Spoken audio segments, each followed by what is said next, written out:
नमस्कार दोस्तों, स्वागत है आपका फिर से। और आज का टॉपिक है सामान्य अध्ययन, जो सभी परीक्षाओं के लिए बहुत ही इम्पोर्टेंट है। चाहे वो जीएसएससी झारखंड के एग्ज़ाम हो या फिर एसएससी का एग्ज़ाम हो या रेलवे का या बैंक का या कोई भी एग्ज़ाम हो, सामान्य अध्ययन यानी जनरल नॉलेज जीके बहुत ज़रूरी है। तो चलिए स्टार्ट करते हैं वीडियो को और देखते हैं पहला सवाल क्या है। तो पहला सवाल है, सकल घरेलू उत्पाद इसका मुद्रा मूल्य है क्या है।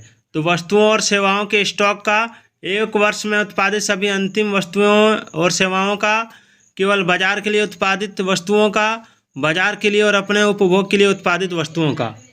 कहने का मतलब ये है कि सकल घरेलू उत्पाद जो है देश की भौगोलिक सीमा के अंदर किसी दी हुई समयावधि में अंतिम तौर पर उत्पादित वस्तुओं तथा सेवाओं का कुल मौद्रिक मूल्य होती है। तो इसमें आंसर क्या हो जाएगा? इसमें आंसर हो जाएगा ऑप्शन 2, एक वर्ष में उत्पादित सभी अंतिम वस्तुओं और सेवाओं का मौद्रिक मूल्य सकल घरेलू उत्पाद कहलाता है। चलिए, निम्नलिखित में से किस बाजार संरचना में बदलदार मांग वक्र होता है? आपका ऑप्शन है पूर्ण प्रतियोगिता, एकाधिकार, अल्पाधिकार, एकाधिकारी प्रतियोगिता। क्या हो जाएगा? तो इसमें हो जाएगा आपका ऑप्शन 3, अल्पाधिकार। अल्पाधिकार बाजार की वह स्थिति है जिसमें कुछ उत्पादक का नियंत्रण रहता है।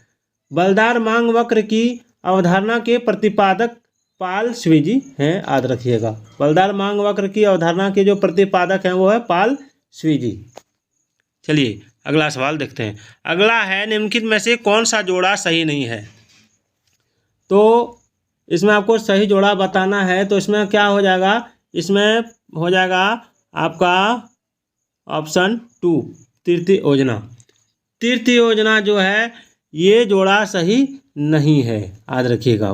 बाद बाकी सब जोड़ा सही है। यानी तीर्थ पंचवर्षीय योजना की अवधि थी 1961 से 1966 तक, जो यहाँ गलती दी हुई है। 1961 से 1966 होगा, याद रखिएगा। चलिए अगला सवाल देखते हैं। मर्डेका कप किस खेल से संबंधित है? मर्डेका कप किस खेल से संबंधित है? तो आपका ऑप्शन है बैडमिंटन, फुटबॉल, हॉकी, टेनिस। क्या हो जाएगा?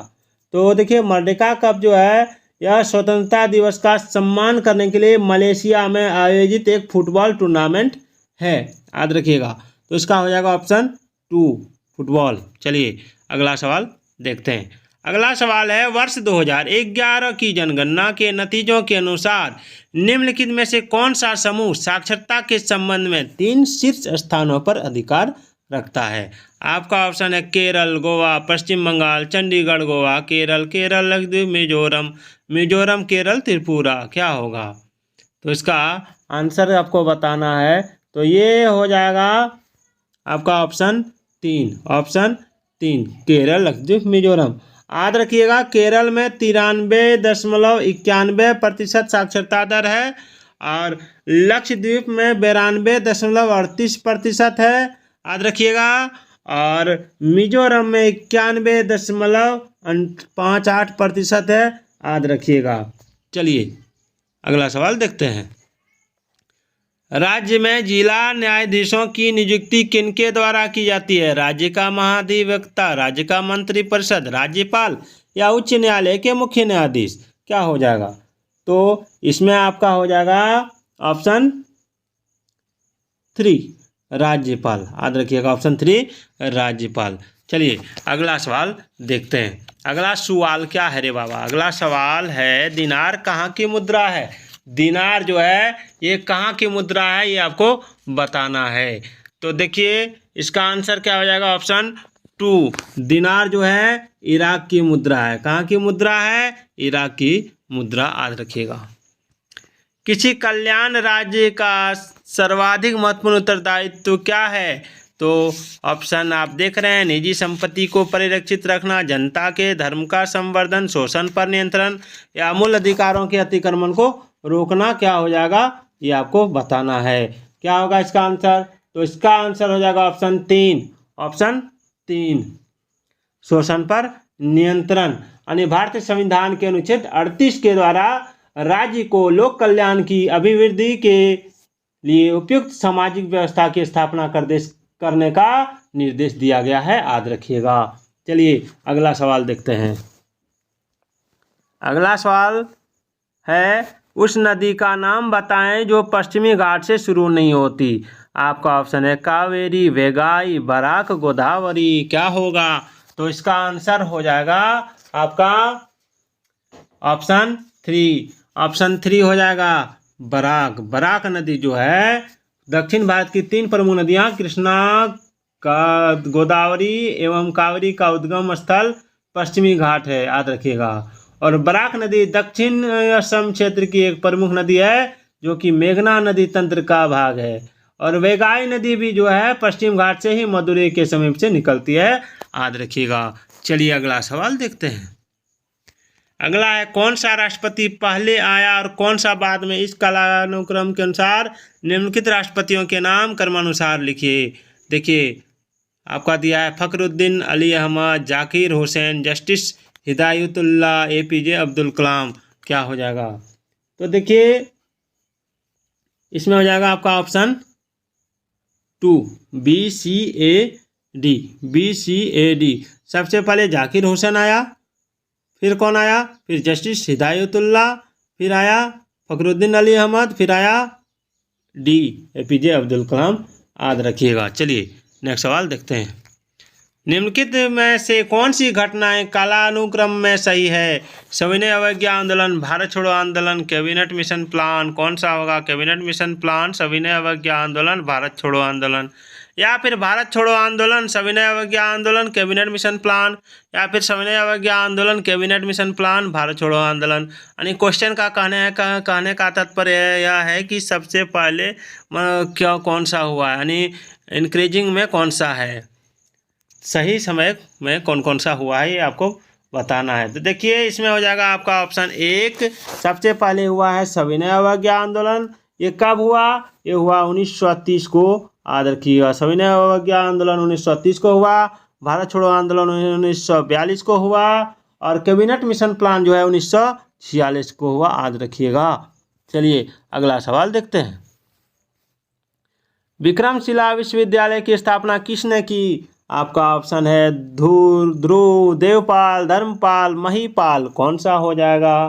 तो देखिए इसमें हो जाएगा आपका ऑप्शन 3, पाल वंश के राजा धर्मपाल 783 से लेकर 820 तक इनका कार्यकाल रहा। उस समय इन्होंने विक्रमशिला विश्वविद्यालय की स्थापना की थी, याद रखिएगा। अगला सवाल है, निम्नलिखित में से ऋग्वेद काल के दौरान किसकी जानकारी नहीं थी? संयुक्त परिवार प्रणाली, कृषि, वन व्यवस्था, विवाह प्रथा।